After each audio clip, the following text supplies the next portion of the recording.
Hello and welcome to Speak for Yourself. I'm Jason Whitlock. Colin Cowherd is out today. It's been an eventful second round of the U.S. Open. My man Tim Brando is here to help me break it down. Let's get into it. Here's some of the notable scores from the second round. Dustin Johnson is way ahead of the pack at 4 under, while Tiger Woods finished at plus 10, and it looks like there's no way he's going to make the cut. Right now it's projected at 8 over. Tiger's 2 beyond that. I think, Tim, the pressure of a major championship, particularly on a course this hard, just way too much for Tiger Woods. I think he folded under the pressure. If you're going to take a look at it from the standpoint of his first 2 holes where he was 4 over and started with a triple bogey, I do think you're probably accurate on that, Jason. And you are a soothsayer. I'll give you that. But I thought his tee to green game wasn't that bad. But what's happening to Tiger Woods is what's happened to a lot of guys when they got into their early 40s. Happened to Arnold Palmer way back in the day. Happened to Tom Watson. Oh, he had a bulky putter when he was the Ryder Cup captain. It happens to guys when they get in their early 40s. Those small muscles that come into play with the putter in hand can be a bit of a problem. It wasn't that he had the yips. He didn't look like Jason Duffner over the ball, who's probably the most likely candidate to be in a position to really go after Dustin Johnson if he can make a 5-foot putt. But Tiger's inability to read putts, he's backed off several shots, whether it was his second shot or putts along the green, more than I think I've ever seen. Paul Azinger pointed that out on our coverage. I think he's right. I think people think Tiger, the previous Tiger, was immune to pressure and that he handled pressure better than anybody. I'm not so sure. Tiger was just more talented. And so, look, I think the reason why I argue pressure got to him is because once he reached the 17th hole and he's 12 over par and the pressure is completely off, he knows he's not making the cut, what's he do? He goes birdie back-to-back, gets to plus 10. Once the pressure's off, he performed. It was the par 5 where he was just off the green, 10 yards off the green, couldn't get it up and down. Had he got it to 9, we probably would be talking about the potential of a few scores coming in and that number moving from 8 to 9 and him making the weekend. But, yeah, listen, it's always overcooked whenever Tiger conversation comes up. Did he succumb to some pressure early, as you suggested, because of who he was playing with? Yeah, maybe. But these guys now are better than he is now. Perhaps not better than he was when he left the game. No, not that. That's not that. The issue is, where is his game now? And I still believe he's going to win. I think the potential of him winning a major is there, but it's more than likely going to be an Open Championship across the pond on a links golf course, or it's going to be at Augusta National, a golf course made to order for him and one where he can carry a lot of heavy weight. I think too much pressure at the British Open, too much pressure at the Masters. If he wins another major, it'll be the PGA Championship, which is a major. Well, if it's not there, if it's not Augusta, it would be the PGA. I agree with that. But the U.S. Open is too fraught with difficulty across the board. All 3 phases of your game are ultimately tested. That's what the USGA wants. You got to be the best in all 3 phases, and right now DJ is. I think, and I'm telling you, he's my second favorite athlete of all time. No one's brought me more joy as a sports fan than watching Tiger Woods. Magic Johnson, maybe a little bit more. I was a kid then.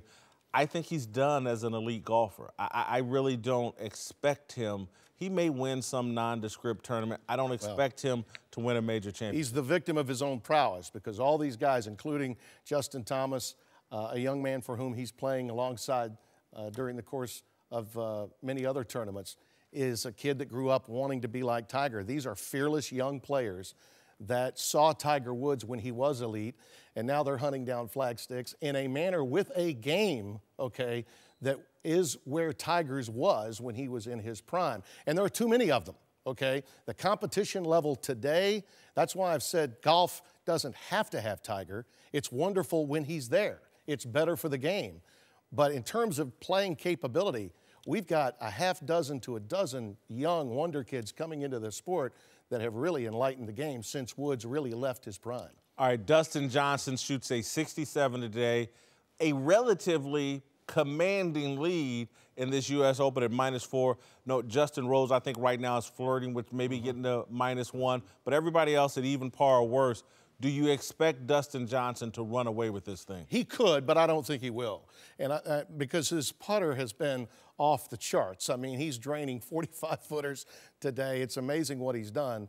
But I think in a U.S. Open setup, where one shot into the fescue, it got to Russell Henley today. He was tied with Dustin when the day started, wound up shooting 73, had a double bogey simply from going into the fescue, took him 2 shots to get out.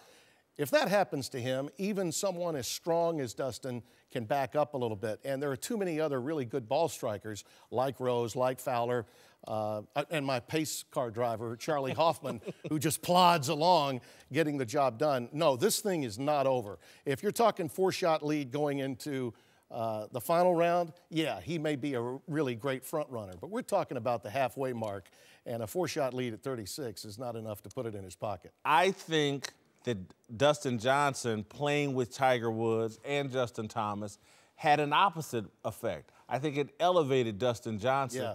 I think pummeling Tiger Woods on this stage, I've been telling everybody this, these young guys have been looking for the opportunity to pummel Tiger Woods. It's not they have any animosity, but it's like this is the golf they've always wanted to play. They wanted to be there when Tiger Woods was in his prime to challenge him. They'll take this Tiger Woods. It's like beating up Mike Tyson after Evander Holyfield's kind of exposed him, the way Tiger's wife exposed him. Yeah. And so I think Dustin elevated his play because he was playing with Tiger Woods. It'll be interesting to see what he does over the next 2 days when he's removed from when Tiger Woods is on that boat and headed back to Florida. It'll be interesting what he's doing from there. I think the biggest catalyst for Dustin Johnson was the slam dunk on the 72nd hole in Memphis at the St. Jude. Southwind is a really tough golf course. It has a lot of water on it. By PGA standards, one of the more difficult. It's going to host a World Golf Championship event there next year. They're changing the format. For him to slam dunk it from 170-plus yards with a 9-iron and take it out of the hole for a huge win on the eve of the U.S. Open had to give him a lot of confidence coming in. And no one's ever questioned what this guy can do off the tee. But now his iron play and his putting has come together, and he is the best guy right now on the planet. There's no denying he's the #1 player in the world. Dustin Johnson's my pick to win it, most talented. But having said that, I think he's going to back up. Yeah. Your 2 picks that you were high on, Ricky Fowler and Justin Rose, right are sitting right there. And if I could switch my pick up today, I actually think Justin Rose is the guy that can go get Dustin Johnson. He's done it before. He won at Marion. I think the fact that Rose is a little bit like Johnson, when he's had problems, it's only been with the flat stick. His driver and his iron play, as I said, from the ball striking standpoint, he hit a 5-iron today, 240-plus yards that was immaculate to within 7 feet, flushed it. Listen, he's the guy that can go mano-a-mano and stride around the golf course when paired with Dustin Johnson and never back up a lick. Now, Ricky Fowler, when he's had issues, it's been with one big bad blow-up hole. Interestingly, both of these guys that are chasing Dustin Johnson are coached by Butch Harmon, the same guy that Tiger walked away from. And oh, by the way, one that Tiger walked away from first. Welcome back. Tim Brando is back. We're joined now by a couple of golf nuts. Former NBA star Jim Jackson, former NFL star Greg Jennings. Let's return to Shinnecock Hills. Guys, me and Tim talked about this yesterday. I still don't like it. The course is way too hard. I want to see some scoring. I know this is kind of the typical U.S. Open. One guy gets hot and is under par, and the rest of the field's kind of a calamity. I just don't like it, Tim. I want to see some scoring.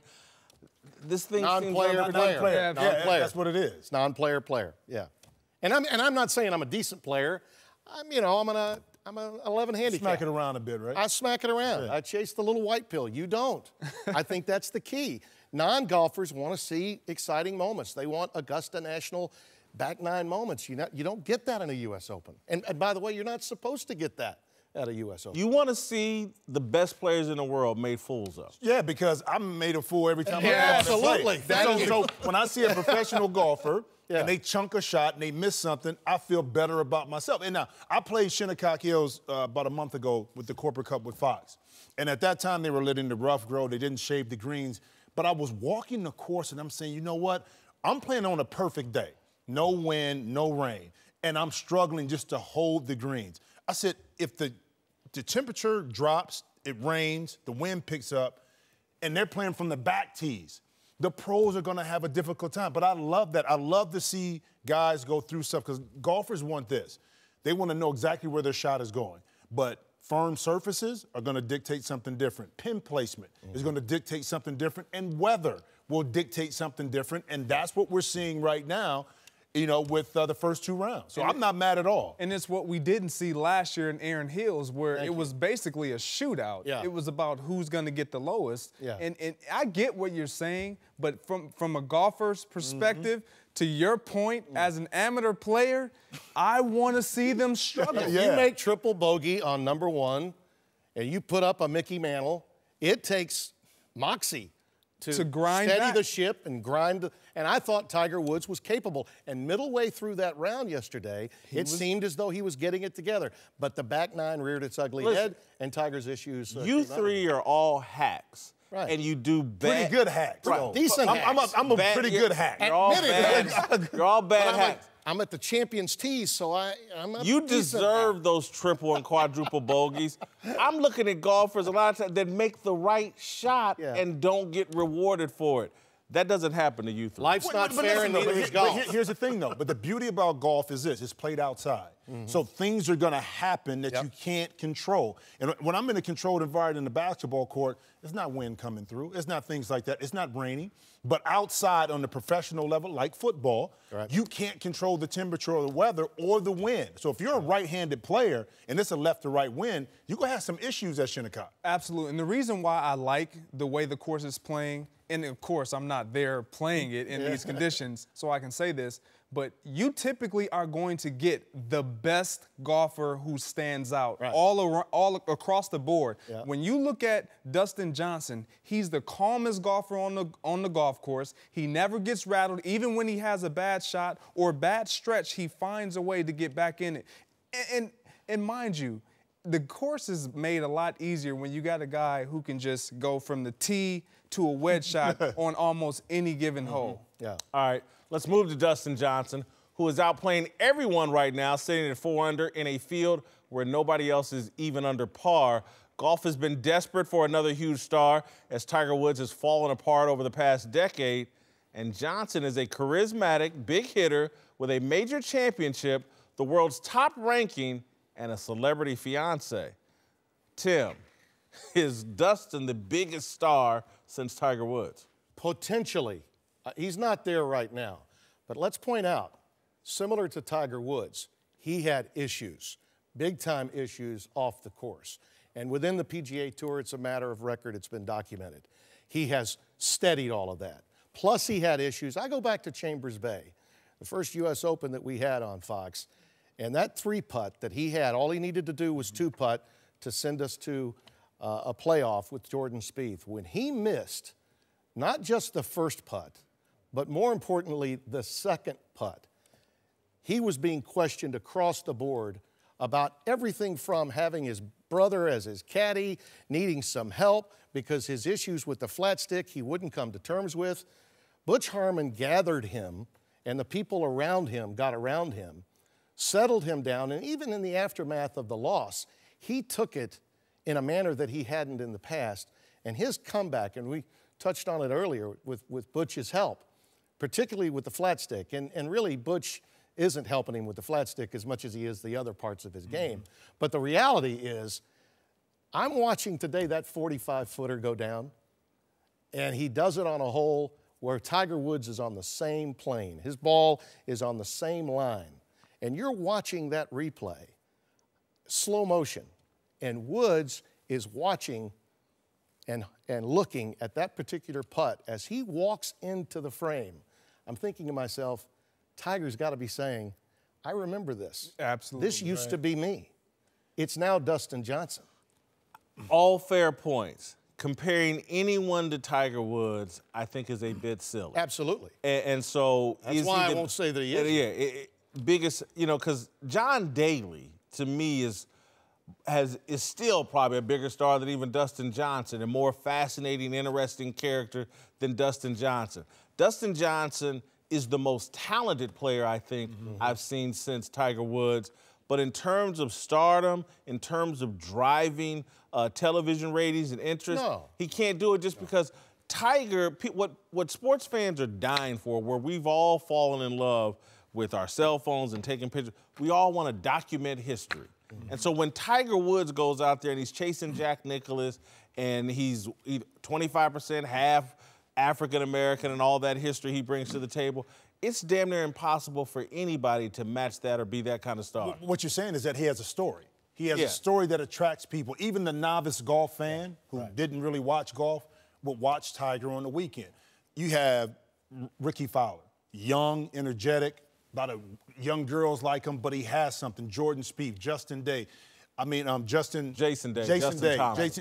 Justin Thomas. But you have all these guys, you're talking about Dustin, but they don't have a storyline, something that's going to grip and bring people. Even when Sergio won his Masters, the ratings for that, for his first time to win a green jacket, to win a major, he still didn't draw in people. And that's what we're missing when you're talking about bringing a star. Yeah, he's the most talented. Yeah. But from a star perspective, I still don't see that with the young guys that are going to attract the people that are just novice fans to come and watch golf. But I don't think they need that. And Justin Thomas, you mentioned it, he has everything, the skill set to be the best. And he's showing us that. Justin Thompson or Dustin? I'm sorry, Dustin But Johnson. the ratings are reflecting it, though. But he doesn't need to be Tiger. He doesn't need to have that one specific, it's just me on, because he has Jordan Spieth. He has all these other guys. Justin Thomas. He has he has all these other names. Because golf has never been, fellas, about ratings.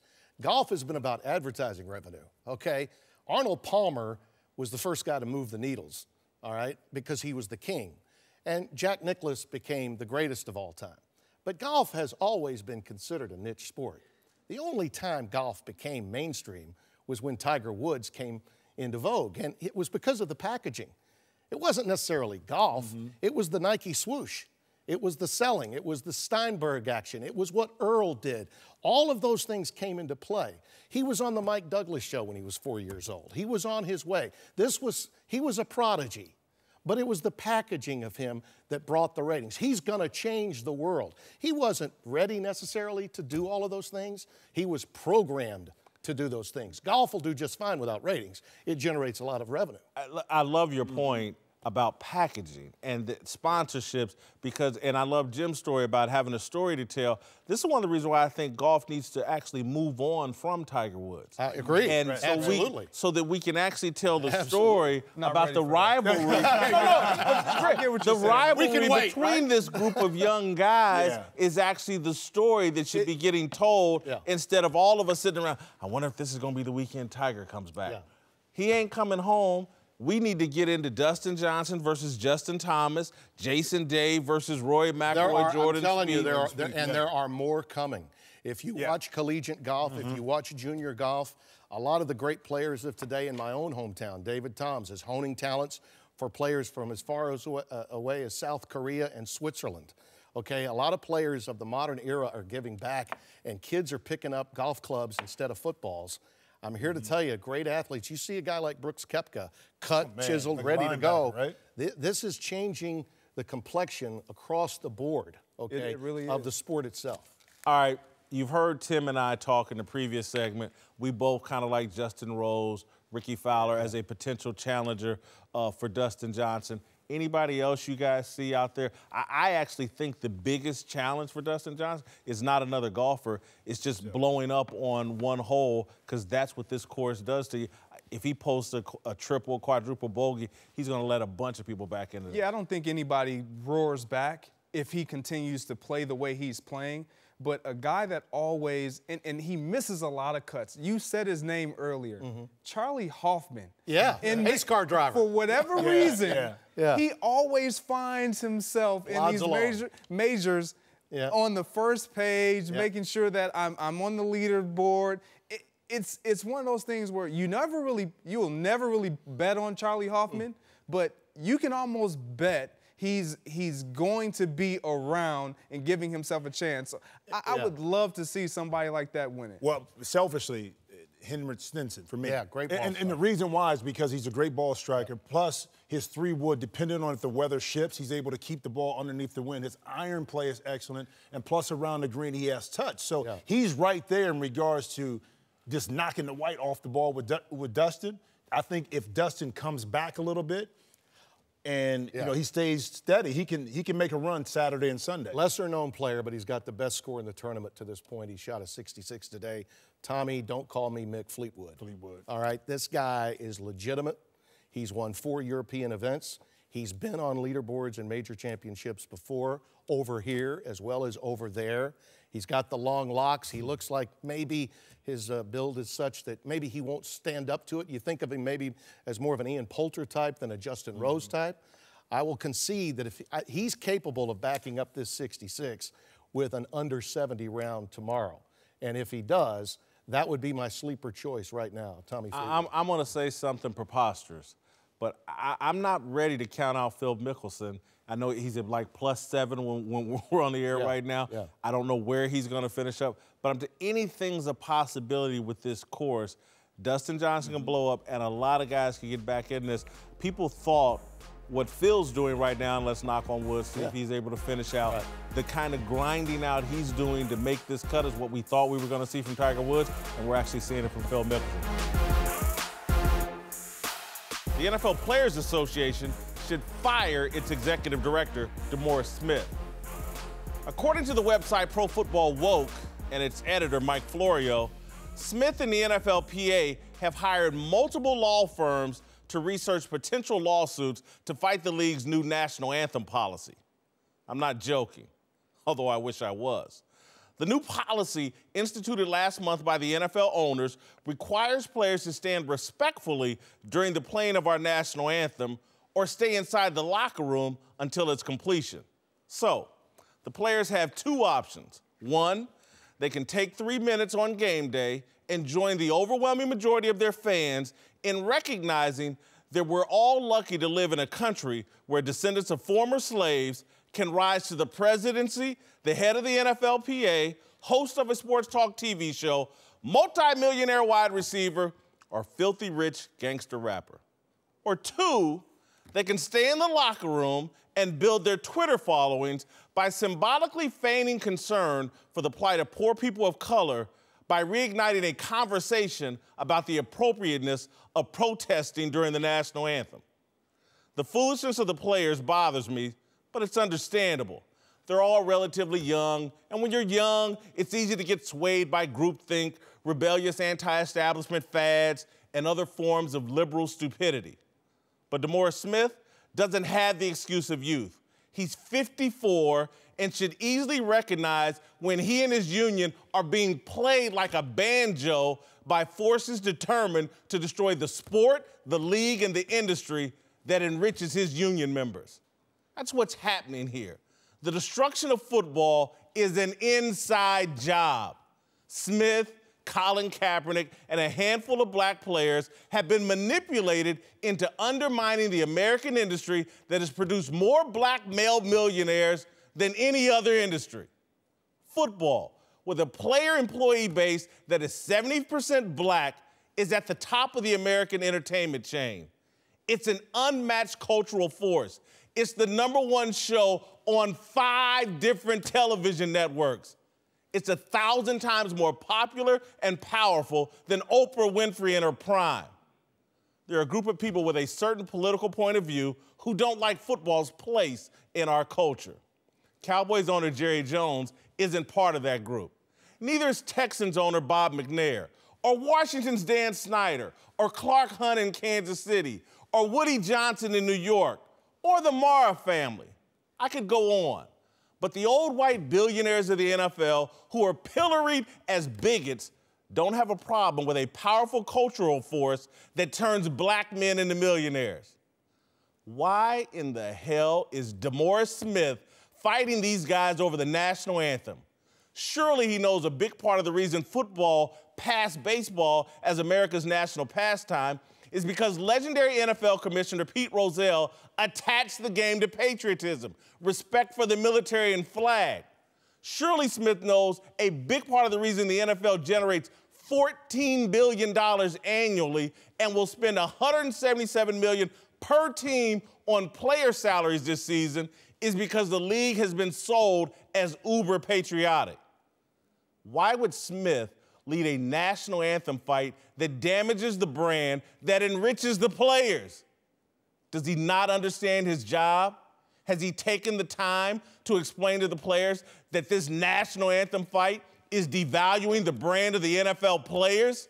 It's making them polarizing? Is no one in football smart enough to realize there's a reason NBA players with the leverage of guaranteed contracts aren't dumb enough to fight their league over a stricter national anthem policy? DeMaurice Smith said in February that he and the union are preparing for war over the next collective bargaining agreement in 2021. He clearly can't see the big picture. No rational black man would want war with the NFL. Smith is a foolish looter burning down his own neighborhood. He should be fired post-haste. All right, I've got some former National Football League players here, Bucky Brooks, Greg Jennings. I have a former NBA player, Jim Jackson. Whew. Someone help me understand what DeMaurice Smith is doing here, what these handful of NFL players are doing here, picking a fight over the national anthem, devaluing their brand, devaluing their sport. This is stupidity. Someone help me understand. It's not an anthem issue. This is a CBA issue. This is a CBA issue because the NFL and the NFLPA are partners. It's a collaboration. When big things have to happen, you have to talk to the players to make sure you get it approved. DeMaurice Smith is making sure that the NFL understands the protocol and they don't set a precedent that they can go out and do whatever they want without consulting the players. The difference between the NFL and the NBA, in my estimation, there's a mutual respect between both parties. There's a mutual respect. And so the reason the NBA can go with a stricter anthem policy is because the players get that the owners care about them beyond what the stuff. They just care and care. And that's why Donald Sterling was an owner in the NBA for decades with his record of discrimination for decades. And then they catch him on tape talking to his jump off and want to demonize him because he had some comments about Magic Johnson. That's when they had to get rid of him. The man owned the team unimpeded for decades. I'm so tired of hearing about the NBA and how they get along with their players. No, they don't. No better than any other league or any other industry. It's garbage. I'm going to help you out even more, Bucky. because obviously Jason is missing the point here. He is. And I read this article, and then I got a chance to listen to it again, and I'm baffled by it because your attack on even DeMaurice Smith, who I've never really defended every single day. I've not been in agreement with every decision that was made, but his role is advocate for the player. His role is to be that guy, that voice. Now, he's sitting right now as I speak. I just got off the phone with one of his colleagues. He's in executive meetings right now on behalf of this anthem issue. Right now. You making my point. Now let me explain something to you. Issue. The reason why he's doing his job, the number one role of the NFLPA is to make sure that the labor union stays intact. If you take away the rights of the players, that's why we have this NFLPA intact. They make ensure they don't get taken advantage of. And when you make a decision and implement something like this, of this magnitude, and you don't even communicate, you don't even consult the players, the other party, Greg, you are going to have an issue. Give me a second. You played in the NFL. I did. So when you were in the NFL, did you, at one point in your career, did you ever say, you know what, the anthem issue is the most important issue I got going on? No. Let him answer the question. It never was important until Colin Kaepernick got upset because he got benched, and now all the players, now the anthem is this monumental issue. At no point in your career did you care about protesting during the national anthem. It's not some monumental issue. It's a monumental issue in your mind because you've been manipulated to believe it's a monumental issue. When the NBA had the Mahmoud Abdul-Rauf, Chris Jackson issue, David Stern didn't consult with anybody. They suspended him, put him out of the league, and changed their rules. And no one saw it as this monumental issue. We're taking rights away from NBA players. They're not taking something important away from you. They're actually trying to say, look, man, let's do business. Let's make some money so you can take care of yourself, your family. You can support the causes that you want to be involved in. This symbolic kneeling just isn't that damn important to be drawing a line in the sand with. It wasn't important when you played. It wasn't important when you played. And you were in the NBA probably when they put Mahmoud Abdul-Rauf out of the league. Well, here's the thing. I was part of the union when I played. And I get what you're saying in regards to being able for the union to sign off or at least talk about at CBA about rules being passed. That's what's so important about having a union. Now, here's my point. They got rules about how high they can wear their socks. But listen, exactly. But with the NBA, one thing we had was leverage. Leverage meaning that we as a group, because we had guaranteed contracts, can enforce and impact the pockets of the owners, whether they liked it or not, by striking, by holding out, by doing things like that, which are uncommon and for NFL, just because guys have non-guaranteed contracts. You're making my point, Jim. But here's my point, and I get what the NFL is doing in regards to we have to fight the bottom line for the union in order for the NFL not to come in here and just pass anything they want. They have to at least come to the table and have a conversation with the union heads in order to get things passed. That's my point. They just can't just pass anything. Here's my point. I agree. But save going to war and major battles and spending a bunch of money with law firms over things that matter. This is the equivalent of saying, we're going to go to war with them because they want us to wear our socks up to our knees. That's what this is. We've turned it in to this mammoth, oh my God, I can't kneel during the national anthem. He didn't care about it, you didn't care about it. No, I don't really believe players care that much about it, to be honest. I really don't believe, because the protest or whatever we want to call it was going away. However, because the president of the United States keeps bringing it into the forefront. Yes, you've been baited. Because he keeps bringing it to the forefront, that's why it's an issue. But the only reason I'm saying that the union has to go to bat is because it's a CBA issue. Yes. It is not the anthem. I don't think the players care that much about the anthem. It's about the CBA and the protocol. Can I give you an example, though? Here's where I think you can fight the battle a little bit better. When David Stern implemented the rule in the NBA that we had as a dress code, wasn't nothing we could do about it. But you know what we said inside? When the CBA came up in regards to negotiations, guys were going to be on the same page and make sure that we're going to get something out of this because of what they did to us. Because we didn't have a voice. We didn't have a voice when that rule came in. But what we did as a union, because we had a strong union, we got the guys together and said, listen, now we're going to negotiate on different terms. We're going to get some things in this CBA that normally we wouldn't get because of what they done before, because they implemented a different rule. That's where we got our strength from. And let me translate what Jim just said. When we had a silly issue because our boss wanted us to dress professionally on the job, we didn't go to war over it. We waited for the collective bargaining agreement. We didn't try to tear down our league because our boss wanted us to dress appropriately, and we were too immature to see the wisdom of what he was doing. I ain't say that. No, that's my translation That's of it. not my translation. And y'all can't understand the wisdom of what they're trying to do to protect this money. Don't damage the brand. If you understand the history of the league and how you got there, $170 million per team will be spent on NFL players, 70% of whom will be black. You don't throw it away because some adults have said, hey, man, this thing you think you're doing to draw attention to social injustice is actually sparking a conversation about the national anthem. That's the reality. And so we can talk about hypotheticals, but let's talk about what's really going on. And then on the NBA, they're getting away with murder. If your football players were smart, you'd see the NBA is getting away with murder. They have guaranteed contracts. Their superstars make ungodly amounts of money. They have an NBA player, Sterling Brown, on tape in Milwaukee getting abused by the police, and no one is telling NBA players, you know what, burn down your league and kneel during the national anthem.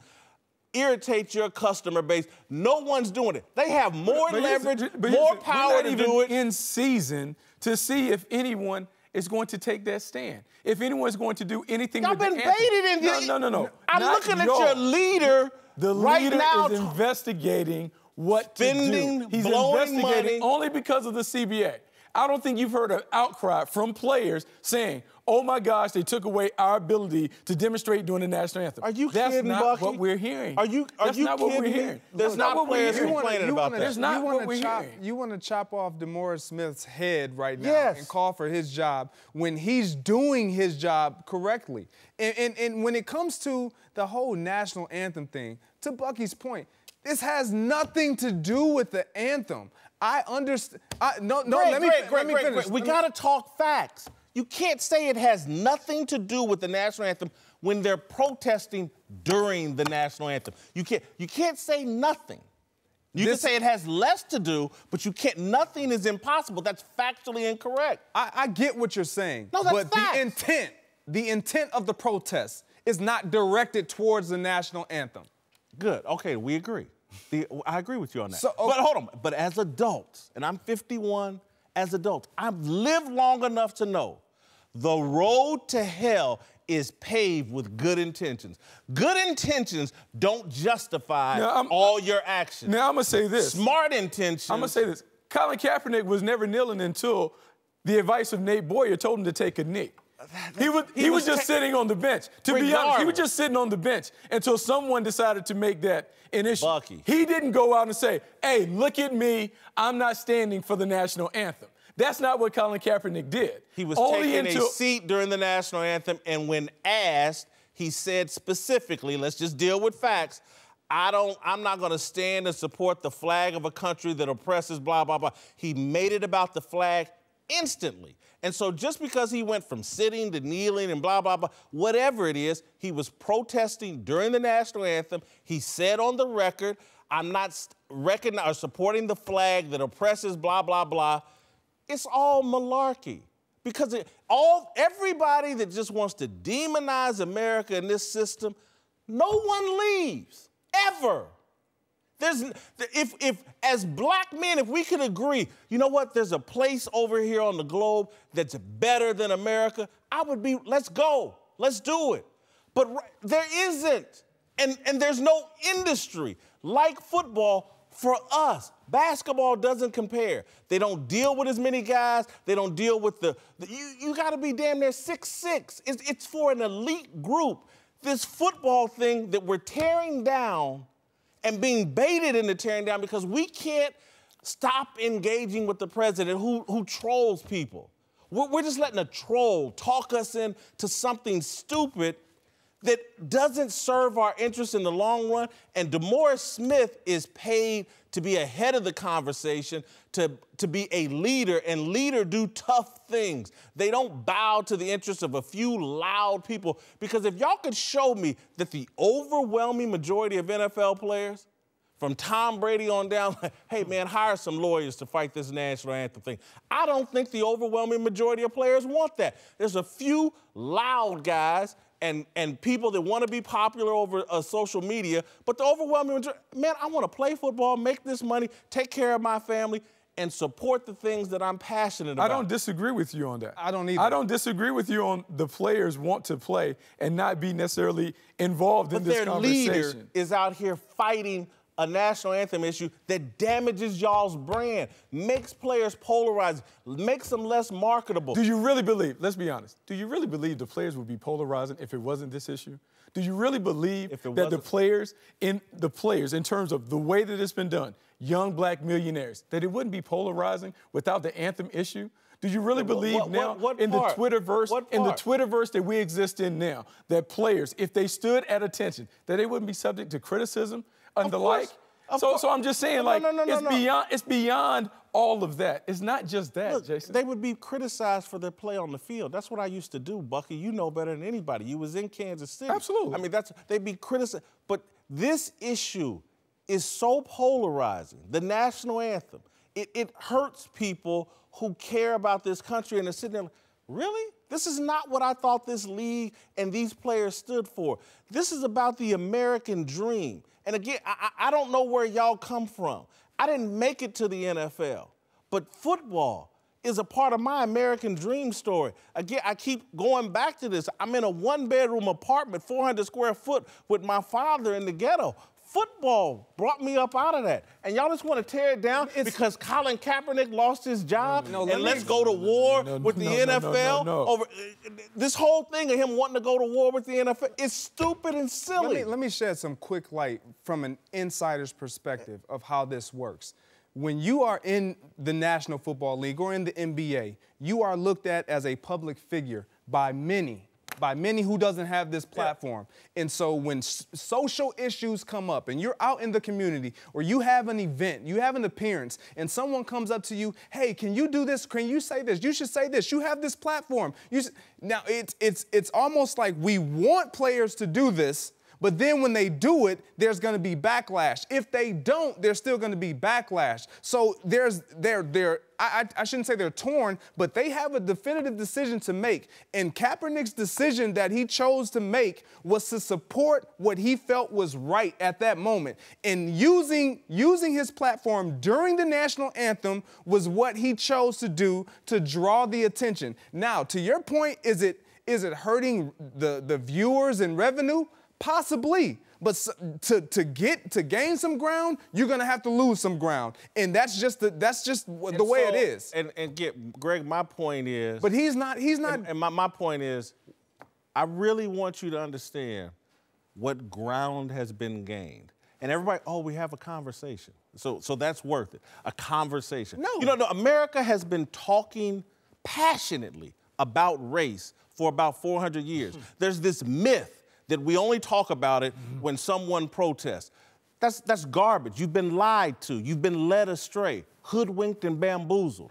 And so this myth that Colin Kaepernick has gained ground with what he's done. No, he started a conversation about the appropriateness of protesting during the national anthem. He has not raised any awareness about the issues that he hasn't. Because again, and he hasn't moved, because again, the point of a protest is to move people in the middle, get them to come over to your side. He hasn't done that. Colin Kaepernick has raised over $1 million. He spent over $1 million of his own money giving to causes. That's what he's done. He spent. Can I say this? And I say this too, and I think the silver lining here, I think the NFL has, and the players have an opportunity right here to have a voice, where you have 32 teams. So you got an opportunity now within the structure of your team to be a voice in those communities, to either talk to the politicians, to get a group of guys together to say, hey, listen, we want to make a change in our community where our team is at. If you did that in 32 cities. The smart money, Jim, though. But this is what I'm saying. But even if it's a small group, I think the voice there to be able to impact the community. Now, you said Colin Kaepernick didn't raise the money, but he did raise awareness in certain communities. If you could do that and impact your community where you're at, I think now you have a voice, a stronger voice, Jim, within the NFL. I really do. Jim, here's what I'm suggesting. Again, here's what NFL owners do. They're not the leaders of social issues. They spend money supporting people who are smart enough to engage on those issues rather than electing themselves. And so these football players, they're not the leaders. They should take their money and support political candidates or activists who are smart enough to be leaders on this issue. That's the same thing I'm saying. No. In regards to their community, I get what you're saying, but some guys do want to be in that role. I understand allow them. You can't just say everybody doesn't want to do it. Jim. But some guys want to do it. No. It's not about want to. I want to marry Tamron Hall. But that's authentically. But she got to want to marry you back. Thank you. But see, that's the difference. You got to be qualified for the job. And so just because you want Jason, the job doesn't mean you're qualified for it. Me being qualified doesn't mean that I can't go out in my community and talk to my politicians about what I think is right and wrong. But what you can. Okay, so you there is a silver lining there to what you can impact in your community. Jim, you can do that. All right. I'm saying more effective would be to go get someone who's supremely qualified and expert on these and support them financially. That's how you move ahead, rather than electing yourself. I'm never going to be a personal trainer. I'm not qualified. But I believe your point is valid. It is. It is about awareness. It is about using your right to vote. Your resources. It is about Your using resources. your platform and all that responsibly. All right, welcome back. Jim Jackson is back. We're joined now by Fox NBA analyst Chris Broussard. Let's move to San Antonio, where reportedly Kawhi Leonard wants out of San Antonio after a season of conflict with head coach Greg Popovich and the team about the treatment of his injured knee. Many people have been saying that Pop would find a way to fix things with Kawhi, but it looks like that's not happening. And I think this is a sign that Popovich's expiration date has arrived. He will no longer be winning championships. He'll no longer be leading an elite team in San Antonio. He couldn't get along with LaMarcus Aldridge, had to fix that relationship. Now he can't get along with Kawhi Leonard.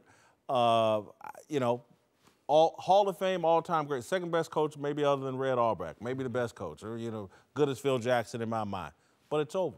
Well, it's funny because with San Antonio, the kind of curtain is being unveiled a little bit. I think with the inner workings of what's going on. Keep in mind, I've talked to a couple players who played for Pop that didn't particularly enjoy it. They said we weren't his kind of guy, so we really didn't get along. You think about Stephen Jackson. Well, yeah, you're right, Steve. But there's a couple more. But David Robinson, Tim Duncan, Manu Ginobili, Tony Parker, they all kind of fit and followed what Pop wanted. The guys that were outliers, that were a little bit different, had some issues with Pop. The thing about Kawhi, because he doesn't speak, you don't know what he's thinking. He's that kind of guy that's sitting around plotting and saying, you know what? They told me A, B, and C, and D, but they didn't do it. And I've been in conversations where coaches, general managers tell you one thing, but then they'll put out in the paper something else. Yep. So Kawhi being that quiet guy, that quiet guy, you always, I better not mess with him too much because he doesn't say much. He can go off. Right now, Kawhi is exerting his leverage and saying, listen, now's the time for me to get away. If this is what he wants to do, he's exerting that. But I'm not surprised that finally something has come out about San Antonio not being this picture-perfect place. And I think this is more on GM R.C. Buford than it's on Pop. Because Pop's not talking to reporters privately saying, put this out. R.C. Buford is. And I think what has happened, Kawhi was set to meet eventually with the Spurs and meet with Pop, and R.C. probably was going to be there, and hear them out. He's looking at them like, y'all two-faced it. When I meet with y'all, it's all good. And I'm going to New York to work out. You sending trainers up here, we're fine. And we agree. Let's not go to the media and play this out in front of the media. And then a week later, I see anonymous quotes. And just recently, a couple days ago, Woj wrote a story about how when they meet, it's not just the Spurs have to say to Kawhi and show him, earn his trust back. It was Kawhi has to regain the trust of the Spurs. They want to know, can we count on you before we give you this $219 million contract? That is the last thing that has happened before this news came out today that Kawhi wants out. So that was R.C. Buford, I believe. I don't know for a fact, but that's overplayed. As far as Pop, winning championships now, it depends on who they get as players. They're still going to be good. He's an elite coach. Who they going to get? Who's going to go there? Well, whatever trade they do, if it's Boston, they're going to get a nice haul. If it's the Lakers, I don't see Lonzo Ball like there. I see no way. Exactly. So I want Brandon Ingram and Kyle Kuzma. If I get that, that's not a bad. But you think about how San Antonio was built. You had David Robinson was already there, but they fortunately in the draft was able to get Tim Duncan. So you had your anchors going forward. So that allowed you now to draft a little bit smarter by going after Ginobili from a European perspective. They got him late. Tony Parker. So they built the team and the foundation a little bit differently, but it was anchored because they were able to get Tim Duncan in the draft. So is San Antonio getting back to that point where now they're back in the draft in order to get a transformative player? I'm not for sure yet, but like you said, Jason, free agents are not going to be apt to really go to San Antonio. Heck, they weren't. Free agents, big time, didn't want to go to Dallas. They didn't want to go to Dallas. They won a championship. So how do you sell San Antonio for a top-tier talent to want to go? Chris, you make a point of blaming R.C. Buford. I don't want to let Pop off the hook because Manu and Tony Parker took some pot shots at Kawhi during the season. And those are Pop's guys. You can't tell me they went off script there, that Pop had to at least say, that's fine, go ahead. I know Jack, Steve said that Pop was behind it. And look, I don't think Pop was like, look, go take a shot. You know what I mean? But I do think he probably had some conversations. Yeah, he was probably with like, him. look, why don't you talk to Kawhi or, you know, see what you can do to try to smooth things over. But look, Pop's going to be coaching Team USA in 2020. I actually think they should probably stop NBA for coaches from being the head coach, because Krzyzewski's been the head coach. That doesn't give him an advantage. But if you're the head coach, don't you think that gives him an advantage in talking with other players? I think it's a good point you just made. All right, welcome back. Jim Jackson and Chris Broussard are back, and we're joined now by the founder of the Big Lead, Jason McIntyre. Let's move to San Antonio, where Kawhi Leonard reportedly wants out of San Antonio, and according to ESPN's Adrian Wojnarowski, his preferred destination is the Lakers, which raises the prospect of a possible new super team in Los Angeles and in the Western Conference that would include LeBron, Kawhi, and possibly Paul George. I think this would be horrible for the NBA. Look, you can be a prisoner of the moment. It'd be great next year. But having virtually all the talent, except for Boston and, you know, most of the talent, the overwhelming in the Western Conference is not good. Well, it's not from a perspective of having competitive nature. It's not. But I do believe that it's the right of a player to be able to go to a situation that best fits his needs. I truly do believe that.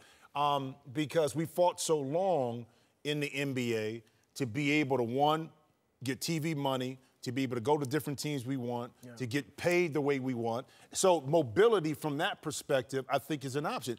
In this league itself, through the CBA, what the NBA wanted to do was to enhance your max deals to have players stay where they're at. That's the only kind of profession that does that. You have to be able to go out. It's just like you, Whit. You went from ESPN to another place to somewhere else because you felt necessary to do it. I'm not dependent upon some fan base in one city that tries to build attachment to players, and then they are just popping in and out. They're destroying the whole team concept. I don't like it. Would you feel differently? Because I'm trying to get what your argument is. Let's say, hypothetically, those three, Kawhi, LeBron, Paul George, are going to go to Boston or somewhere in the East. Would you feel differently? Slightly. I think that would be better. I think it would be better for the league if there was more balance. But overall, I don't like players choosing, I'm going here, here, here, here. Listen, when you're making the kind of money the NBA is paying these guys, the league has to have some form of control. It just can't be total player freedom. Someone has to be looking out for the overall health of the league. If San Antonio getting done like this, the Indiana Pacers had it happen to them last year with Paul George. It's not great for the small market cities and those fan bases. Here's the thing, it's not entirely new. Like, we forget, Kareem Abdul-Jabbar demanded a trade from Milwaukee to the Lakers. Moses Malone forced his way out of Houston. He felt unappreciated and went to Philadelphia with Dr. J. They won a title. Shaq left Orlando, a great situation, went to the Lakers. I mean, Charles Barkley did it in Houston. Like, it feels new. And I think maybe social media, maybe daily talk shows, the fact that we focus on it so much more now, I think that, I'm not saying it's not a little different, but I think we forget that this has happened a lot in the past. Whitlock, I know you're a big 80s basketball fan, as was I, Magic Johnson, Larry Bird. Did you know that from 1980 to 1989, the prime league when Bird and Magic came in and made it huge, only 5 teams got to the finals? From 2010 to 2018, 8 teams have gotten to the finals. So this idea that the league's too top-heavy, it's just not true. I know the Warriors are amazing and better than everybody else, but there have been a lot of teams this decade get to the finals.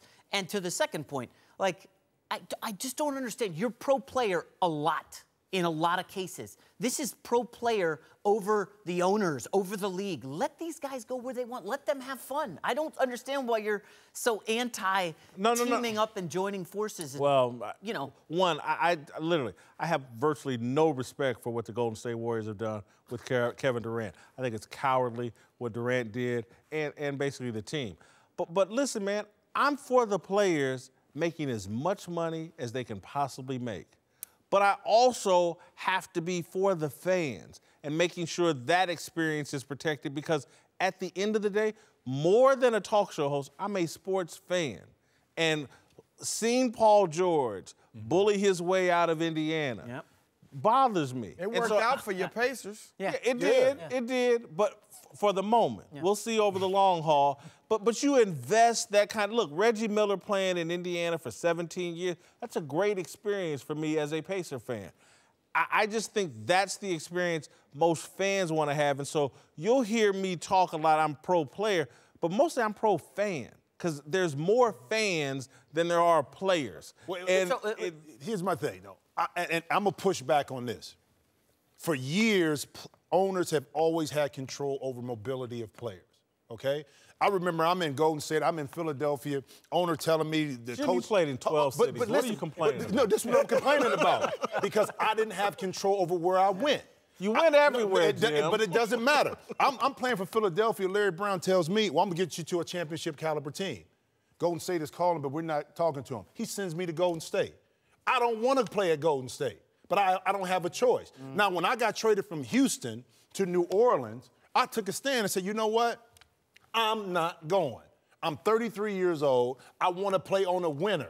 I don't want you to dictate. You know what New Orleans told me? We're going to find you every day you're not here. I said, you know what? Go ahead and find me. Because I'm at this point in my career, I don't want to go. I'm malcontent. Yeah, I am. You better believe it. Jim Jackson, you better believe it. But I got to Phoenix, and I got to enjoy playing basketball again. Y'all won a title? It don't matter. Oh, I'm sorry. It doesn't matter. But we were great. But my point is, I had a level of control that I didn't have before. That's what these players have. They have a level of control where now they can dictate where their happiness, not only their finances, but where their happiness is at. And you can't take that away. Now, Jason, owners had it too long. Listen, I got to tell you, I know you don't like this. This is coming to the NFL. You just saw that deal that Kirk Cousins did, a short deal so he can hit the market. You don't think Aaron Rodgers is back there saying, man, I wish I had some more control. These guys aren't building a team around me. He's seeing what these NBA guys are doing, these millennials.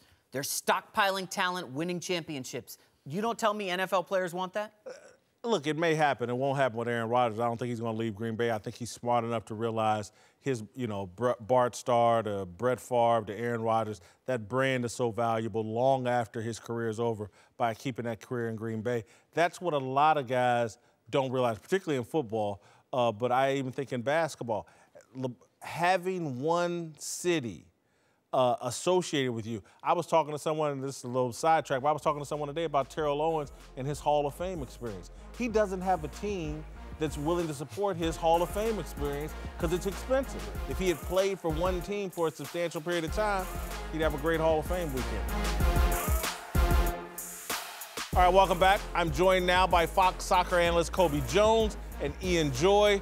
Let's talk some World Cup, where today's highly anticipated matchup of Spain versus Portugal didn't disappoint, with Ronaldo dropping a hat trick on Spain in a thrilling match that ended in a 3-3 tie. If you missed it, FS1 is re-airing it in its entirety at 8 p.m. Eastern. Guys, this match absolutely lived up to every bit of the hype. I'm a bit of a soccer novice. Is that an all-time great game? How classic was it?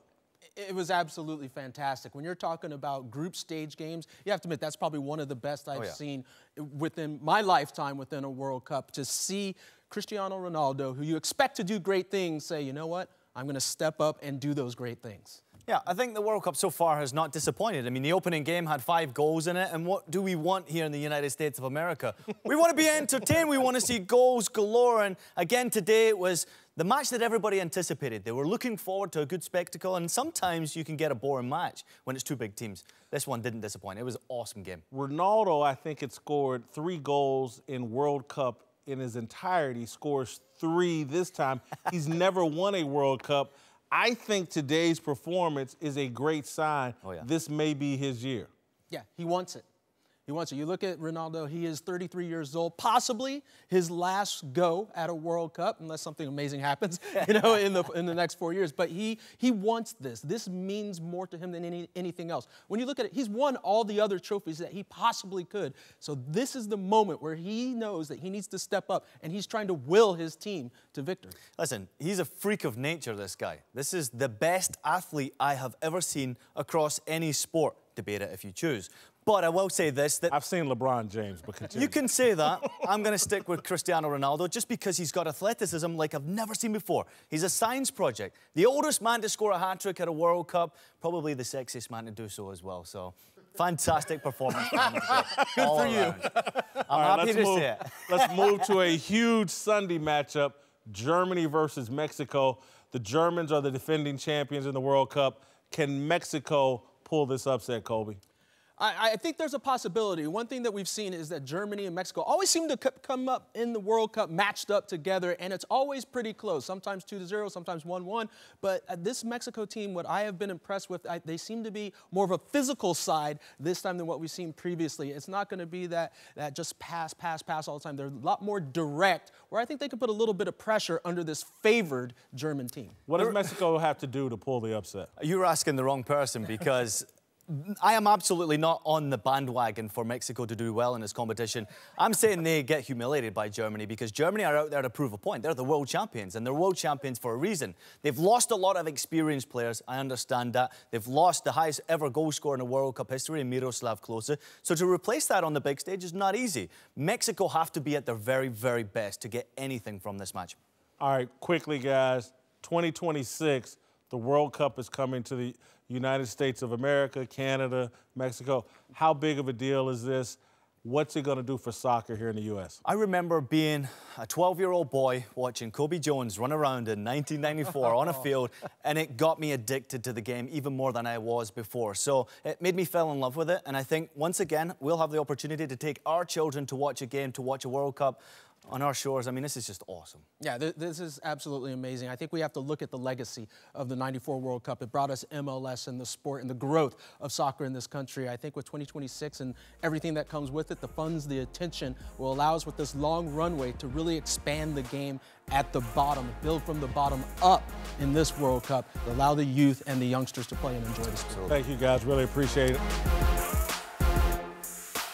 All right, welcome back. Time for Last Call. Jim Jackson's here. Let's move to Mike Bibby, who you can catch playing in the Big Three on FS1 starting next week.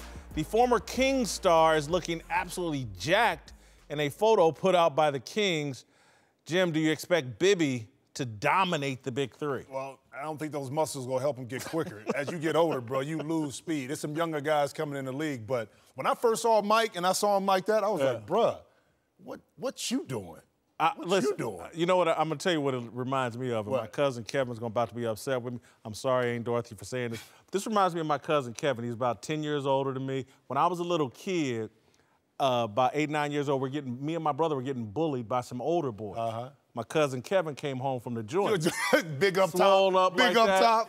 Shut everything down. Never had another problem in my neighborhood. Hey, but Mike still got a jump shot, though. Mike still threw all the muscle, so 4-pointers. So Kevin, I love you for that. Mike, Still appreciate that. I got your back, All right, brother. to top NBA prospect Marvin Bagley, who reportedly will sign an endorsement deal with Puma, making him the only current NBA player signed with the shoe company and their first NBA player since Vince Carter 20 years ago. Jim, will Bagley make Puma popular in the NBA? No, but you know what Puma should do? They should market him on the leisure line, because that's where Puma makes their money. Leisure, not basketball shoes. Leisure. That's where I would go. You know, I don't get this move. 'Cause if I saw someone in Pumas, like I just saw our producer Zeus wearing Pumas, I'd laugh. It makes me giggle. I didn't even know Pumas still existed. But the lifestyle shoe, though, who buys Under Armour? Is that what that is? Toss it up here, See, Zeus. look at that. Yeah. That's a cool shoe. No, this is not a cool shoe. But looks like a soccer shoe. But for millennials, it's cool. So think right? about this. Steph Curry's with Under Armour. How many people really go wear Under Armour? Jim, we're old enough to. They need to bring Converse back. How about the ponies? Dr. J. No, bring some ponies back. I had ponies. Exactly. The cleanest shoe you could have was the Dr. J. Converse. Come on, man. Ponies bring that make it back. come back. Ben I'll Simmons. sign it. I'll sign a pony with contract. Converse. We'll see you next week.